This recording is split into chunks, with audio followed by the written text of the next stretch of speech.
Hello and welcome. We will be exploring all of the dark corners of your mind and whatever else the world has to offer. This is WokeGoat presents Children on the Bus. Excerpt. The Children on the Bus is a spooky tale from Japan about a man who overhears an intriguing conversation while he is traveling home from work one evening. It was late in the evening and a man was on his way home from work. He thought he was the only passenger on the bus, but then he heard children's voices coming from behind him. As he listened to their conversation, he was intrigued. The two young boys were apparently talking about a ghost story. And if you turn around, the ghost will snatch you away and carry you off to the afterworld. He heard one of them say. The man recognized the boy's voice. He had often seen the kids on the same bus when he traveled home from work every day. They attended a school nearby. The other boy was saying, "That's easy, then. All you have to do is make sure you don't turn around." "Yeah," replied the first boy. "But the thing is, you can't help but turn around.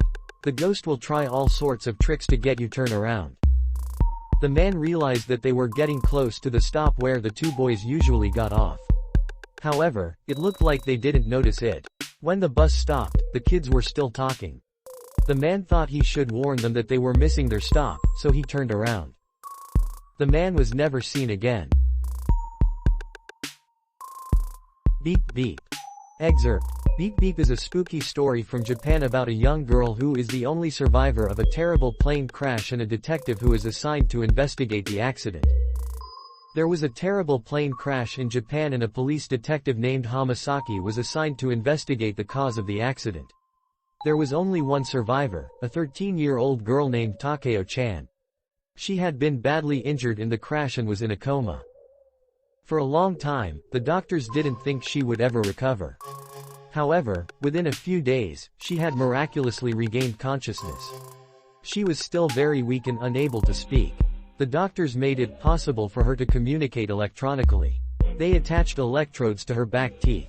Whenever she gnashed her teeth, and the electrodes touched, a beeper would sound. The detective needed to ask her some questions, so he arranged a simple code with her to communicate. 2 beeps meant yes, and 1 beep meant no. Takeo-chan was still in a very fragile state and the doctors didn't want her getting too excited. For this reason, the detective was the only person allowed in the room with her. He was not allowed to record her on video camera, but they did allow him to use an audio tape recorder. The following is a transcript of their recorded conversation. "Good morning, Takeo-chan." Silence. "I am Detective Hamasaki. Are you feeling well enough to talk to me?" Beep beep. "I need to ask you some questions about the accident." Beep beep. "When the plane was taking off, did you notice anything unusual?" Beep. "The other passengers were normal." Beep beep. "Something happened while the plane was in flight, though." Beep beep beep beep. "Does that mean yes?" Beep beep beep beep beep beep. "I'm sorry, I know this is painful for you. Do you want to stop for a moment?" Beep. "Okay, so we can continue." Beep beep. "Before the accident, did the plane shake at all?" Beep beep. "Did you notice anything else unusual?" Beep beep. "Was there something that scared you?" Beep beep beep beep. "What's wrong?" Beep beep beep beep beep beep. "You're trembling. Takeo-chan, calm down. I know. Something scared you very badly. Take a moment. Relax. We'll continue, okay?" Beep beep. "Did the engine sound strange?" Beep. "Did you hear an explosion or something?" Beep. "Did you see something through the window?" Beep beep. "Did you see something hit the plane?" Beep. "What did you see from your window?" Beep beep beep beep beep beep beep beep. "Takeo-chan, are you afraid? It's all right now, you don't need to be scared. You're safe here. You're in the hospital. No harm can come to you here." Beep beep beep beep beep. "Come on, calm down. Are you okay now? Do you want to continue?" Beep beep. "What could you have seen in the window? Was it another aircraft?" Beep. "Was there something wrong with the wing of the plane?" Beep beep. "Was the wing broken?" Beep beep. Something fell off the wing. Beep. Something broke the wing. Beep beep. Was anything else broken? Beep beep. The window. Beep beep. Something broke the window. Beep beep. Something came through the window. Beep beep. That something, was that what caused the terrible wounds to the other passengers? Beep beep. The scratches all over your body, Takeo-chan. They were caused by this something. Beep beep beep beep beep beep. We found saliva in the wounds. This something had a mouth. Beep beep. With fangs, sharp teeth. Beep beep. Was it hairy? Beep beep. With eyes too. Beep beep. Did it have arms and legs? Beep beep. And it was small, smaller than a child. Beep beep. The other passengers, their internal organs were missing. They were devoured from the inside by this something. Beep beep. How did it get into their bodies? Through a hole. Beep beep. This something, it chewed a hole through the stomach. Beep. No, it went through the mouth. Beep beep. And when it came out again, that was when it chewed through the stomach. Beep beep. You watched as it devoured the others. Beep beep beep beep. Your parents too. Beep beep beep beep beep beep. And it caused the deep scratches all over your body. Beep beep beep beep beep beep beep beep. It ate all the others, but you. It left you alive. Silence. Why, Takeo-chan, why did it spare your life? Silence. Takeo-chan, are you okay? You look pale. Can you hear me? Silence. What's the matter with you, Takeo-chan? What's wrong? Silence. Are you alright? You don't look very well. Silence. Are you bleeding? Is that blood? Takeo-chan, you're bleeding. Silence. Oh my god. Oh god no. Help. Help me. Help. This is where the recording ends. All that could be heard on the rest of the tape were the screams of Detective H and the sound of gurgling, scraping, cracking and munching. 20 minutes later, a nurse came into the hospital room and found a horrific scene. The walls were splattered with blood and the half-eaten corpse of Detective Hamasaki lay on the floor. The 13-year-old girl known as Takeo-chan was lying in her bed. There was a hole in her stomach and all of her internal organs had been removed. There was no trace of them. This recording is the only clue police have in the mysterious murder of Detective Hamasaki and Takeo-chan. The government went to a great deal of trouble to hush all of this up. The exact details of what occurred on the plane and in that hospital room remain shrouded in mystery. There are a few experiences that I've had that left me with no other choice than to believe in the paranormal. I'm more spiritual than religious and have always been open to the possibility of this dimension being inhabited by way more than just humans. This experience was the first of many, and I actually liked it. It all started shortly after I moved from North Carolina to South Carolina. My family is from there, but I was born in NC, I was in my mid-20s then. I ended up staying in a trailer that was owned by a close friend of the family. It was in a lot that one of my cousins, my uncle, and her mom lived around as well. The one I lived in was uniquely customized. They took two trailers and slapped them together at the ends. Imagine that one Tetris piece that's a vertical Z. I had the one in the back, a straight walk through the living room and past the kitchen, look left and boom there's my hallway suite. Living there wasn't bad, it was pretty rural but it wasn't severely isolated. You could legit shoot any gun of your choosing and nobody would show up. There was acres of field directly behind the trailer and once you got across those, it led to a wooded swampy area and a river. Quicksand, huge spiders, wild boars, man-sized bears, bobcats, and whatever screams across the night back and forth at each other are just a small list of things considered normal in this area. Me being Mr. Creepy Rostam, loved and still love every bit of it. I have plenty of stories involving every one of these but this one is only in the trailer. I had been there a month or two before anything started to stand out to me.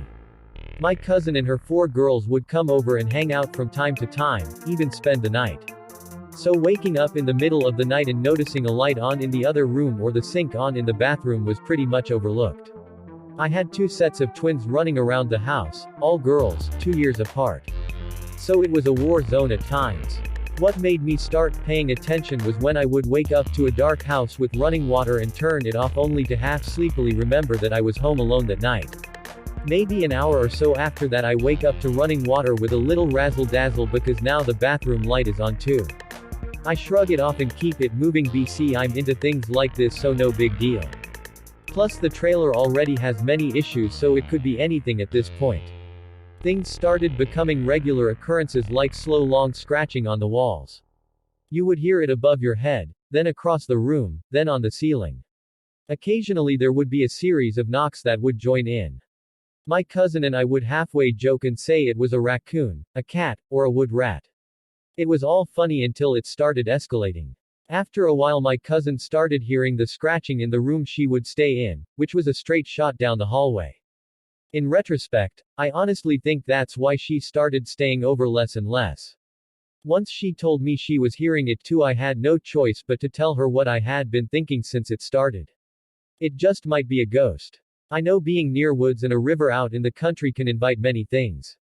Not all living. She pretty much laughed it off, but the awkward silence that followed confirmed in my mind that she agreed with my assumption. A few weeks passed by and not much more happened other than the usual spook stuff and a big-ass spider moving into a hole at the bottom of the wall directly across the hall from my doorway. Then it got real. I remember waking up at some hour after midnight a little confused at what I was hearing. You know how you're half asleep but still aware of your surroundings. Well, that's pretty much the state I was in when I floated out of sleep. I listened and listened, laying there the entire time wide awake. I know I was because I have out-of-body experiences and sleep paralysis every once in a while. Believe me, I was awake. My bed was literally next to the door, with no door by the way. Just a sheet I hung up. For a good 10 minutes all I could hear was running. It went past my room down the hallway. It would stop, then run past my room again all the way down the other end. Then repeat. The reason I was confused is that there was absolutely no other sound. Now I know you're like WTF, but hear me out. I'm used to hearing my little cousins run down that hallway. On a regular basis and at very high amounts. The confusion stopped when I realized I only heard one set of footsteps. And that there was no laughing, talking, breathing hard, hair beads clicking together or anything that accompanied all the things the ear associates with little girls. I sat up and cut on the light, and the very second I did, it stopped. Usually I really don't get creeped out, even if my hair is standing on end. I pretty much get a rush out of things like that. Need a guy to sit in an abandoned nursing home out in the middle of nowhere. I'm your guy every time, but when that light clicked on and the running stopped, I had no choice but to go sit outside on the porch and chain smoke a few cigarettes. I felt equally creeped and crazy, not the usual adrenaline rush and laughter. This was something I couldn't hold in at all. The next day I immediately told everyone that I came across. They all pretty much gave me the same opinion. It was a ghost or I was just BSing. Well, my optimism kicked in that night, in the middle of a smoke session. I decided to look at it a different way. I mean, hey, I'm Mr. Creepy himself, right? So that's just perfect. A ghastly guest, a homie from 6 feet only, a sidekick that doesn't tick. I became very open to the idea and welcomed all interaction. I got to the point where I'd converse and talk to it daily while I'm just doing whatever around the house. It was like having an imaginary friend but not like it at the same time. I'd even gotten used to the regular heavy foot running every other night. I'd talk shit if I had to get up and turn off the water in the bathroom, and that actually made it lessen. If I wanted to feel alone and in the zone, I'd put on my headphones. It was weird at times though. I'd go to sleep hot and sweaty, light on, and wake up later under a blanket with the fan on full blast in a chair facing me beside my bed, pitch black room. No memory whatsoever of doing anything or moving any chairs. This would happen on sober nights, and I'm not a sleepwalker or anything, so I pretty much saw it as my buddy looking out for me. If I lost something, it would be waiting for me on my bed. I was there for months and months and didn't really have much company. If I did, they didn't stay long, or overnight. I ended up talking to the owner, we'll call her Ms. G, about everything and how it progressed to that current point. We probably smoked 2 or 3 cigarettes each by the time I had finished.